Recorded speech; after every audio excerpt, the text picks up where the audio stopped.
లక్షలాది మందికి మన తెలుగు మ్యాట్రిమోనీ ద్వారా వివాహాలు జరిగాయి. తెలుగు వారి నంబర్ 1 చాయిస్ తెలుగు మ్యాట్రిమోనీ.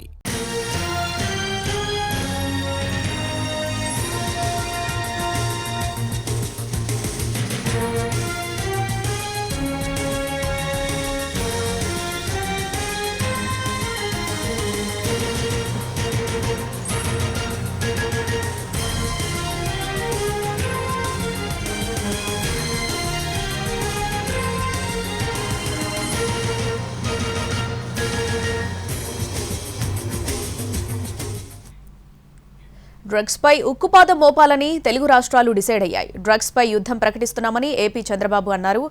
ఇక ఎవరినైనా వదిలే ప్రసక్తే లేదని తేల్చి చెప్పారు సీఎం. ఇక ఈగల్తో గంజాయి వ్యాపారుల తాట తీస్తామన్నారు తెలంగాణ సీఎం రేవంత్ రెడ్డి. స్కూల్స్ కాలేజీల్లో డ్రగ్స్ దొరికితే యాజమాన్యాలపై కేసు బుక్ చేస్తామని స్ట్రాంగ్ వార్నింగ్ ఇచ్చారు.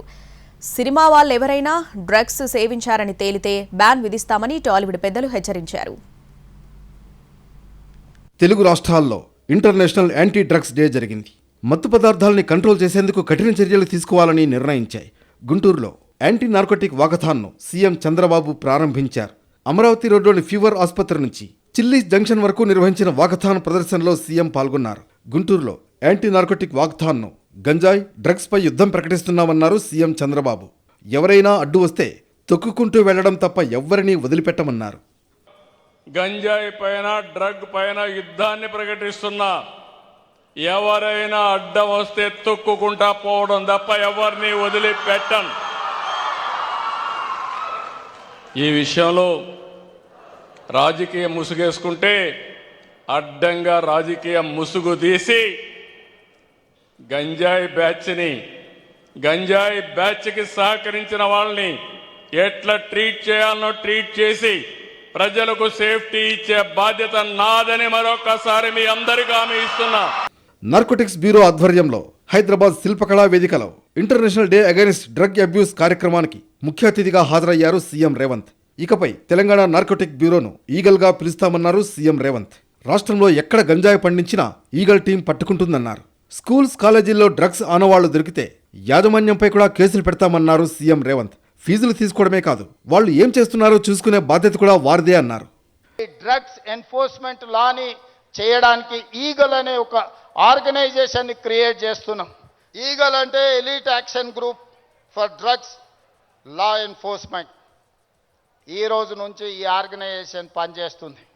ఈ గద్ద మీరు ఎక్కడ గంజాయి పండించినా కనిపెడుతుంది.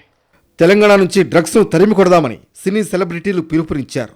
మలయాళ ఇండస్ట్రీలో ఎవరైనా డ్రగ్స్ సేవించినట్లు తేలితే బహిష్కరించాలని నిర్ణయం తీసుకున్నారని తెలిపారు. అదే తరహాలో టాలీవుడ్లో అమలు చేసేందుకు ఎఫ్డీసీ తరఫున కృషి చేస్తామన్నారు. డ్రగ్స్ తీసుకోకుండా మన కుటుంబ సభ్యులతో పాటు బంధువులు, స్నేహితులను కాపాడుకుందామన్నారు హీరో రామ్ చరణ్. భారతదేశం నెంబర్ 1గా ఉండాలంటే డ్రగ్స్ను మన ఫ్రెండ్స్, కుటుంబాల దగ్గరకు రానివ్వద్దన్నారు hero Vijay Deverakonda. We should protect our own family, మన సిస్టర్స్, మన బ్రదర్స్, మన ఇంట్లో నుంచి మొదలు పెడతాం. We should protect our family. We should protect our school. మన ఫ్రెండ్స్ని మనం ప్రొటెక్ట్ చేసుకుందాం. మన భవిష్యత్తుని మనమే ప్రొటెక్ట్ చేసుకుందాం. కంట్రీ, మన స్టేట్ పవర్, మన కంట్రీ పవర్, మన యూత్. ఒక కంట్రీని డిస్ట్రాయ్ చేయాలంటే ఏం చేయొచ్చు? వార్ చేయొచ్చు, టెర్రరిజం చేయొచ్చు. ఇంకో ఈజీ థింగ్ ఏంటంటే యూత్ని పాడలేపితే. ఇండియా నంబర్ 1 ఉండాలంటే మనం వీటిని మన దేశం దగ్గర, మన ఫ్రెండ్స్ దగ్గర, మన ఫ్యామిలీ దగ్గర ఎక్కడ రానియకూడదు. మొత్తానికి డ్రగ్స్పై తెలుగు రాష్ట్రాలు యుద్ధం ప్రకటించాయి.